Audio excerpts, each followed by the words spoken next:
El único método de anticoncepción 100% efectivo es la abstinencia. Si el único criterio que tuviéramos en cuenta al momento de elegir un método de anticoncepción fuera la efectividad, para muchos autores posiblemente entonces lo primero en que hay que pensar es en los implantes subdérmicos. Estamos para muchos ante el método más efectivo de todos, el que menos falla tiene, incluso por encima de los métodos quirúrgicos.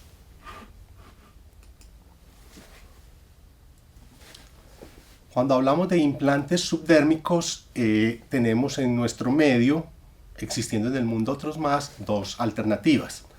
Las dos alternativas que tenemos disponibles las reconocemos por su nombre comercial. Tenemos el más frecuentemente utilizado porque hace parte del plan obligatorio de salud, que es el implante subdérmico de levonorgestrel, cuyo nombre comercial es Yadel. Y por otro lado tenemos el implante de etonogestrel como molécula progestágena, que hace parte del Implanon. La composición de ambos difiere en el nombre, pero ambos son progestágenos. El medicamento que realmente se requiere para lograr una anticoncepción es el progestágeno. Cuando empecemos a ver los métodos combinados, se adiciona un estrógeno.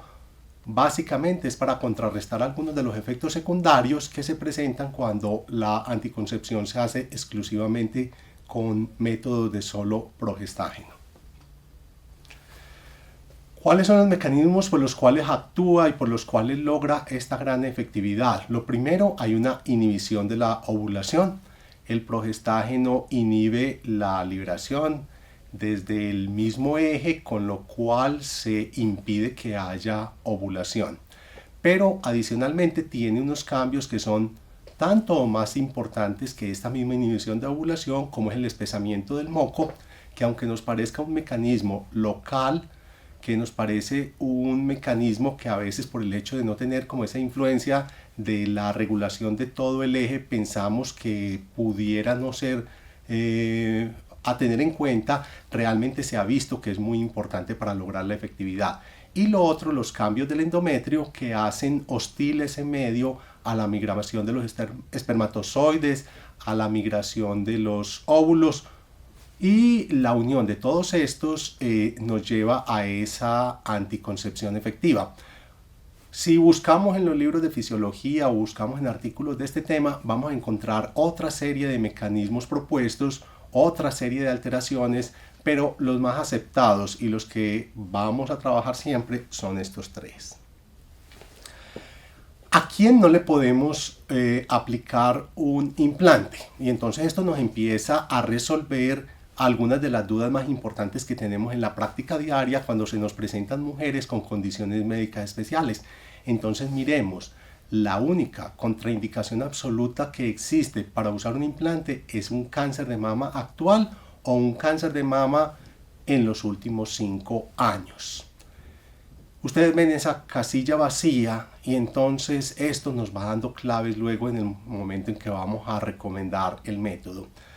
En aquellos casos donde los beneficios posiblemente no superan los riesgos, pero que ante casos específicos un médico entrenado con conocimiento, con acuerdo de su paciente, de su usuaria, pudiera utilizarlo en casos muy excepcionales, son los de categoría 3 que vemos acá. Entonces un cáncer de mama que ya lleve más de 5 años, problemas hepáticos por el metabolismo que tienen estos medicamentos allí, entonces una cirrosis, pero miremos que no es la cirrosis inicial, es una cirrosis que ya esté descompensada, o presencia de adenoma hepatocelular porque pueden crecer bajo influencia de las hormonas, el tumor maligno de hígado y como última categoría 3 tenemos el sangrado uterino anormal sin diagnóstico. Entonces aquí aclarar bien esto, es el sangrado uterino que es anormal,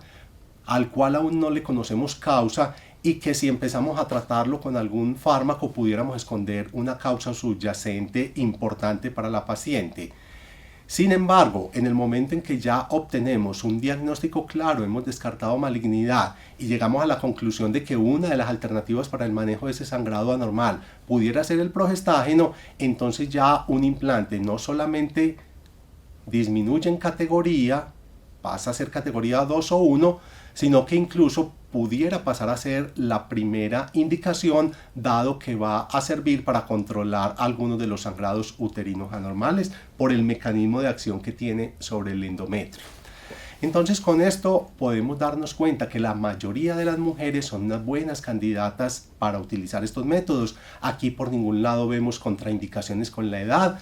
Entonces, un llamado de atención a la barrera que a veces pone el sistema de no ofrecer este método a mujeres por encima de 40, de 45 años. Incluso ellas se pueden beneficiar de esto. En general lo utilizamos en el medio o se ha promocionado más para adolescentes, pero es un método excelente en cualquier época de la vida. Entonces, debemos sacarnos esto de la cabeza, que la indicación de los solo progestágenos son para las mujeres que tienen contraindicación a los estrógenos. Esto es algo que posiblemente por tradición se ha mantenido por aquello de pensar siempre en anticoncepción desde el punto de vista combinados. Entonces decimos, si no puedo usar combinados, pues acudo a los progestágenos. No, esto debe cambiar.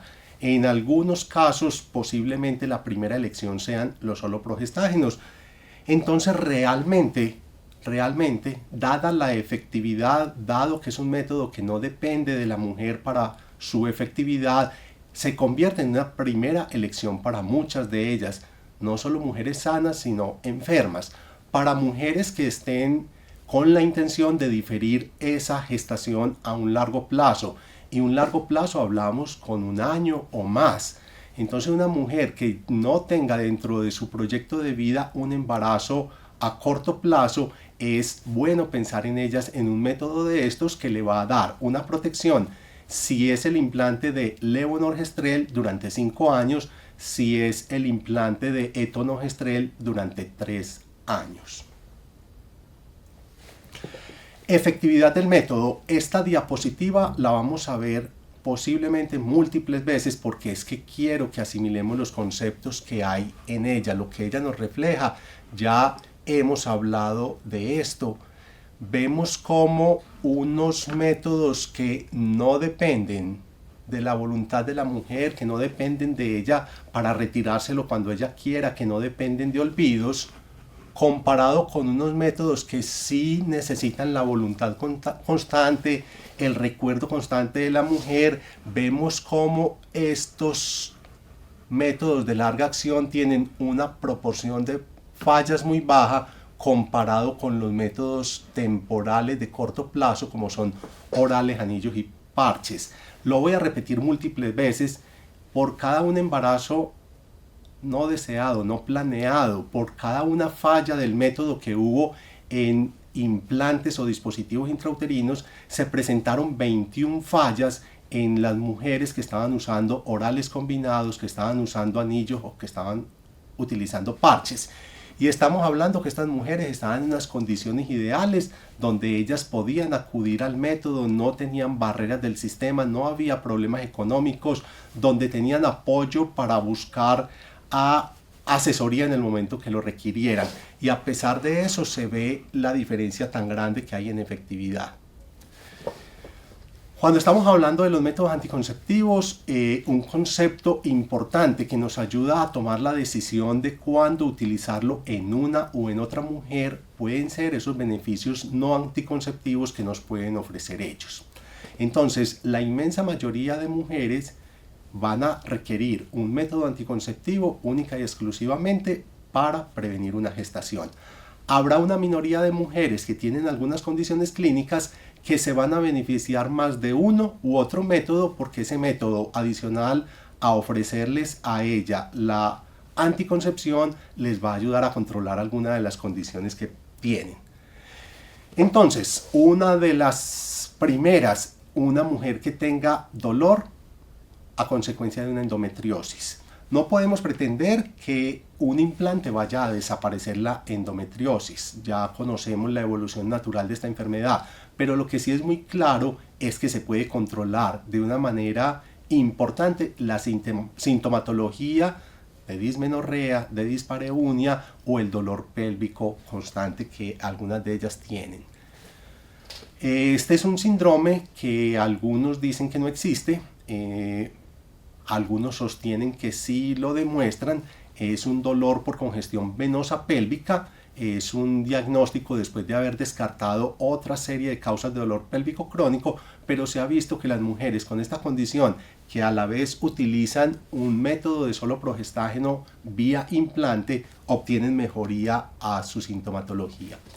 La mujer que está teniendo ese dolor cíclico con la menstruación, por múltiples vías, logran un control adecuado de ella cuando están utilizando un implante subdérmico. ¿Cuándo vamos a iniciar un implante?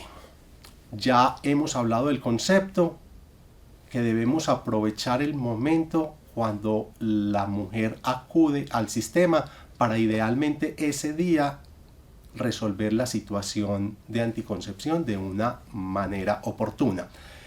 Veíamos que el hecho de iniciar la anticoncepción en el mismo momento en que la paciente acude a buscarlo, va a mejorar la satisfacción que ella tiene, y eso es bueno.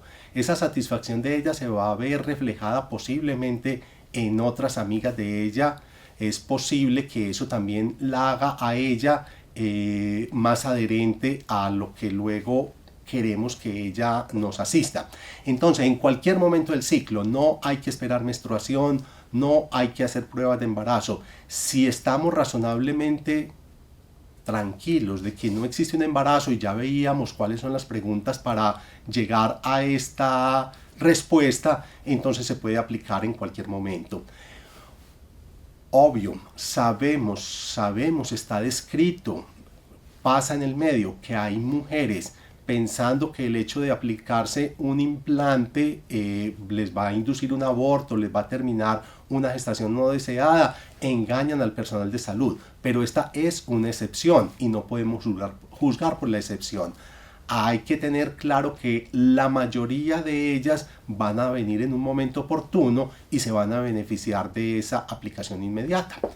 Aparecen razones administrativas. Quien está cuidando el dinero entonces dice que para garantizar que el método sí se aplique donde es, para no perder aplicaciones, deben acudir en el momento en que tengan la menstruación, que deben traer pruebas de embarazo. Esto, aunque sabemos que son acciones que se toman en la vida real, no tienen ningún sustento, ningún respaldo en la investigación que se hace del tema. Es un método que ya actualmente está aprobado para utilizar en el posparto inmediato. En el posparto inmediato, hasta hace poco, solo teníamos la alternativa de los dispositivos intrauterinos de cobre. Ya en las últimas recomendaciones de Organización Mundial y de otras organizaciones aparece aceptado porque los estudios lo han respaldado. Igualmente en el momento de un aborto. Si se aplica en el momento de un aborto temprano, no es necesario ningún refuerzo del método, porque va a empezar a ser efectivo desde inmediatamente. Si ya se aplica después de 5 días de haber tenido ese aborto, es necesario que haya un refuerzo con abstinencia o con métodos de barrera, al menos durante 5 días, para lograr que ya haya una concentración de esta hormona que logre controlar, que logre ejercer sus acciones de acuerdo a los mecanismos que veíamos. Importante, es un método seguro. Al ser solo progestágeno y veíamos que sus contraindicaciones son muy poquitas, no es necesario tomar medidas innecesarias para garantizar seguridad con el método. Entonces, todo esto que a veces se asume de buena fe, pero con ignorancia, se van convirtiendo en barreras para las usuarias de los métodos. Acá no necesitamos hacer examen de mama, no necesitamos hacer examen ginecológico, no es necesario previr ninguna prueba de laboratorio. Se puede aplicar. ¿Qué se recomienda? Eso sí, anote el peso. No es por un aspecto de seguridad, no es porque vaya a ser un criterio de inclusión. En algunos casos va a ser un criterio de precaución cuando la mujer tiene peso por encima, cuando es una mujer obesa, porque entonces vamos a tener que retirarlo antes del tiempo. Acá se dice tómelo al principio, es porque sabemos que muchas mujeres van luego a acudir expresando que con el método han incrementado su peso. Algunas de ellas va a ser un incremento real, algunas de ellas va a ser una percepción subjetiva. Entonces es bueno tener el dato objetivo para ir confrontando qué es lo que realmente está pasando con ella. Sabemos que en nuestro medio es muy frecuente en toda esta cantidad de atenciones el yaque. ¿A qué nos referimos con el yaque? Ya que la tenemos acá, venga, aprovechemos y tomémosle citología. Ya que la tenemos acá, venga, ingresémosle al otro programa. Tenemos que evaluar siempre esas acciones agregadas que tanto le están aportando a la anticoncepción y que tanto nos están alejando mujeres de ella. Entonces, si queremos aprovechar el momento para hacer otras acciones integrales de salud, está muy bien, pero no pueden ser esas acciones unas barreras, unos límites a la aplicación del método, específicamente casos como la citología. No es necesario tener una citología para iniciar ningún método de anticoncepción. Podemos darle la instrucción a la mujer, podemos expresarle la importancia que tiene desde la salud pública que ella entre en esa rutina de hacer la citología, pero no puede ser una condición para negar el método, el hecho de que o no la tenga o ella no se la quiera hacer. En últimas, siendo muy extremistas, si una mujer de estas tiene cáncer de cuello uterino, es mejor tener una mujer con cáncer de cuello uterino planificando que tener una mujer con cáncer de cuello uterino en embarazo. Riesgos. Entonces acá hay bastante información, suficiente información, es una información de buena calidad. En el momento de la inserción es innegable que algunas mujeres van a referir un dolor más importante de lo esperado. Puede que exista un sangrado, pero generalmente es muy leve. La posibilidad de hematoma como tal es extremadamente rara. Excepcionalmente se va a encontrar una mujer con una inserción difícil. Acá hay un error técnico, que es que a veces el implante se queda retenido dentro de su aplicador. Hay que estar muy atentos a esa situación, porque resulta que, aunque no lo creamos, dentro de las muy poquitas fallas que hay reportadas en la literatura con el uso de los implantes, luego se descubrió que era que nunca se le había aplicado sus implantes. Resulta que en algún movimiento brusco pudo haber sucedido que el operador expulsó la barrita del aplicador, o en algunos casos hizo todo el procedimiento, pero la barra quedó dentro del aplicador, él no se dio cuenta, desecha todo el material y la paciente se va con menos dosis de lo que requería, porque se va con una sola dosis cuando es el caso del Yadel. ¿Con qué frecuencia ocurre esto? 1% o menos. Es decir, tenemos un 99% de mujeres que no van a tener este problema. Tenemos complicaciones con el retiro. Entonces sí, que se puede presentar ruptura de ese implante. Hay ocasiones donde es imposible localizarlo y entonces pudo haber sido porque migró, pudo haber sido porque quien lo implantó lo puso muy profundo. En ese caso ya hay que empezar a buscarlo con ayudas de imágenes, no con radiografías, con ultrasonidos. A veces han reportado de requerir incluso ultrasonido para el retiro como una guía. Que a veces se quede muy fijo por tejido fibroso. Entonces nuevamente estamos viendo menos de 2 de cada 100 mujeres tienen este riesgo. Trombosis venosa, no hay posibilidad. Eso no quiere decir que a una mujer que tenga un implante no le pueda dar trombosis. Claro, la trombosis le puede dar a cualquier mujer, pero si le da a una mujer con implante no se le puede asignar como factor de riesgo el implante, porque el implante es de solo progestágeno que no induce ese riesgo. Con los progestágenos, por alguno de ellos que vamos a dedicarle buen tiempo en algún momento, existe la precaución con la densidad mineral ósea. A pesar de que es un progestágeno, es un progestágeno de depósito. La dosis que pasa a sangre y que llega al eje y que llega a toda la periferia es suficiente para no frenar, es suficiente para hacer la anticoncepción, pero no alcanza a ser un freno grande de la producción de estrógenos, por lo tanto no tiene efecto sobre disminución de densidad mineral ósea. Con respecto al embarazo ectópico, como es un método tan efectivo, pues es altamente improbable que se presente un embarazo, y si se presenta ese embarazo es todavía extremadamente baja la probabilidad de que haya un embarazo ectópico. Sin embargo, se sabe que por el efecto de motilidad que tienen los progestágenos sobre las trompas, pudieran asociarse en algún caso como factores de riesgo para ectópico. Pero decimos, no tenemos ni siquiera la cifra porque es extremadamente bajo. Bueno, entonces, ¿qué sabemos con respecto a la comparación entre ellos? La última actualización de la colaboración Cochrane que tenemos del tema incluyó 9 ensayos clínicos donde tuvo en cuenta el Norplant. El Norplant es el predecesor del Yadel. El Norplant se convierte en Yadel por comodidad para el retiro, por facilidad para la aplicación. Pasó de ser 5 barras a tener solo 2, que es las que tiene el Yadel, y también tenemos allí estudios de Implanon. ¿Qué podemos decir entre ellos?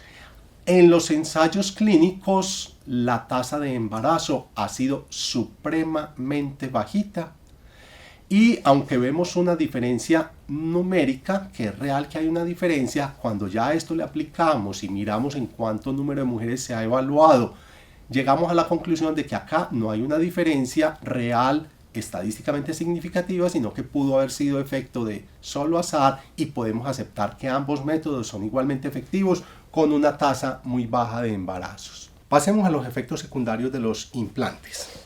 Esta tabla nos cumple varias funciones. Lo primero es ver una comparación entre los dos tipos de implantes que tenemos disponibles en nuestro medio, pero además la debemos tener presente cuando hablemos próximamente de otros métodos anticonceptivos de solo progestágeno.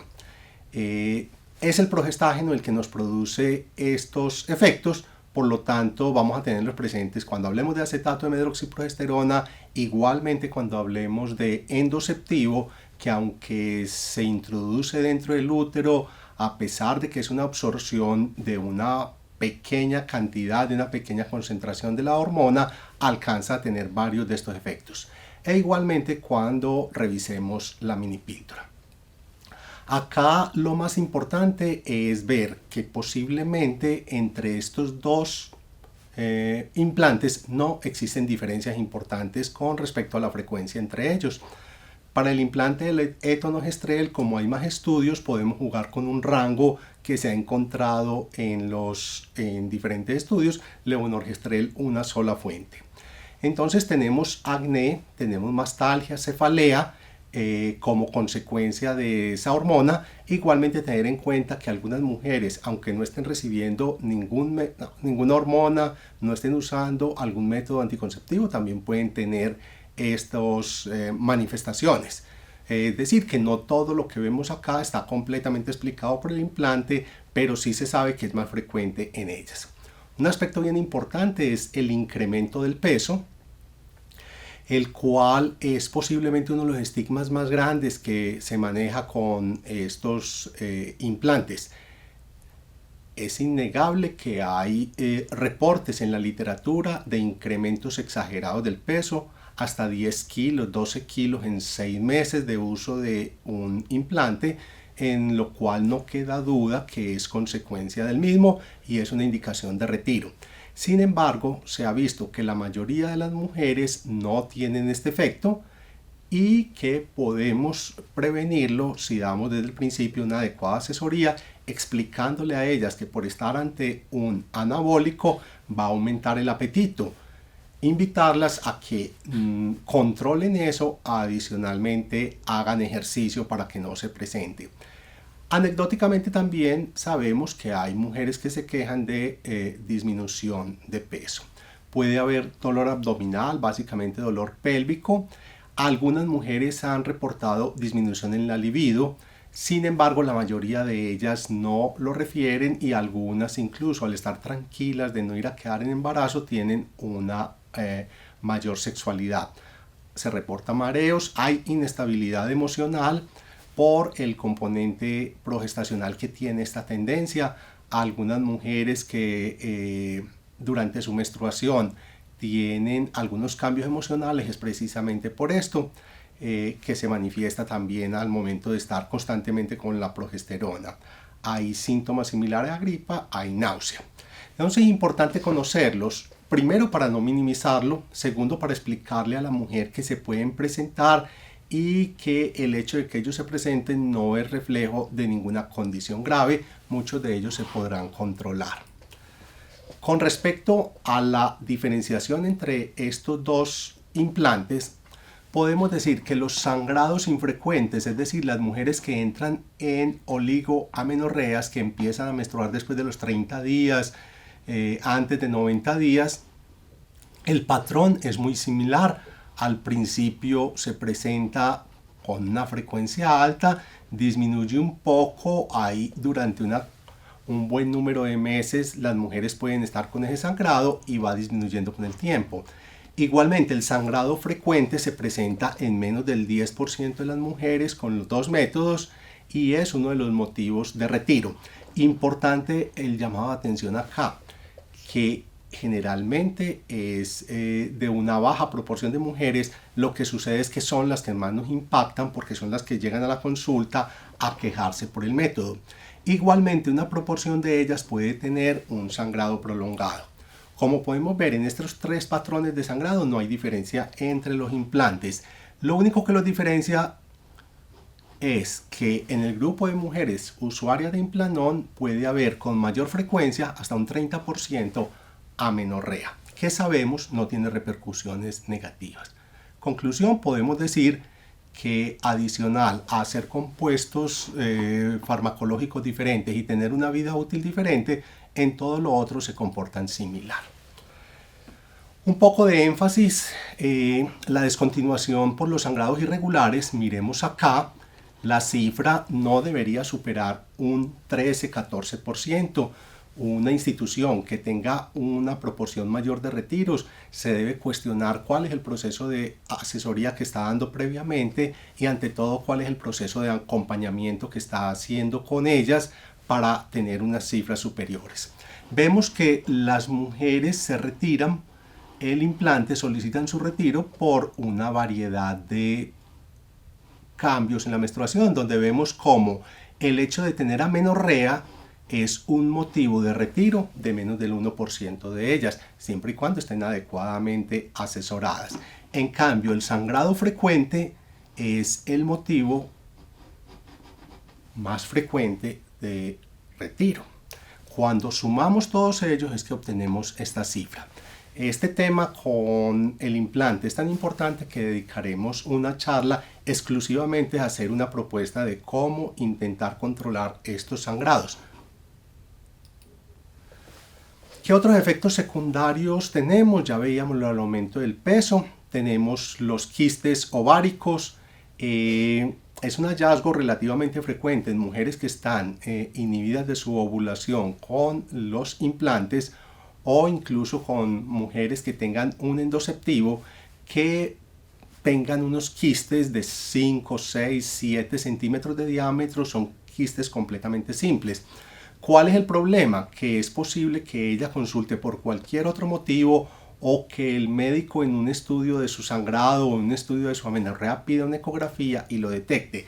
Y algunas de ellas van innecesariamente a la laparoscopia por el tamaño del quiste. Mujer que ustedes tengan con implantes o con endoceptivos y quiste ovárico no son candidatas inmediatas a cirugía, son para observación a largo plazo porque la mayoría de ellos van a desaparecer espontáneamente. Hablamos algo del aumento de peso. Para el acné, usar las medidas generales, los medicamentos, las cremas que tradicionalmente se usan para acné, y en mastalgia igualmente trabajar con las medidas generales, como es un brasier apretado, si la molestia es muy grande, poner hielo frío local 2-3 veces al día, pero ante todo reafirmar que esto es un efecto del medicamento que muchas veces va a desaparecer con el tiempo en la medida que va transcurriendo el uso. Esto con el fin de disminuir los retiros innecesarios de implantes, un método muy adecuado que no tendríamos por qué retirarlo si tenemos soluciones a estos inconvenientes. Las interacciones. Entonces, las muy pocas fallas que se han presentado en usuarias que tienen aplicado su implante, que se ha confirmado que no estaban en embarazo al momento de implantarlo, que se confirma que efectivamente tiene el implante o las 2 barras del implante porque ha sucedido que el proveedor de salud cree que lo aplicó y nunca lo usó, ha sido básicamente por interacciones medicamentosas y específicamente con antiepilépticos. Sabemos que no todos los antiepilépticos tienen este efecto de ser inductores hepáticos, por lo tanto, ante la duda, la recomendación es consultar si el anticonvulsivante que está usando la mujer tiene interacción o no con el progestágeno para saber si hay que tener una precaución adicional, no usarlo, no aplicarlo. Ya hemos hablado rifampicina como antibiótico. En algún momento mencionamos también que el ulipristal, cuando se usa como método de emergencia, pudiera modificar el efecto de los hormonales. Entonces, en ese caso, cuando se utiliza por algún motivo específico que lo requiriera, como hablamos en una charla previa, habría que tomar precauciones adicionales. Con esto terminamos el recorrido por los implantes y en nuestra próxima charla revisaremos los aspectos generales de los dispositivos intrauterinos que tenemos disponibles en nuestro medio.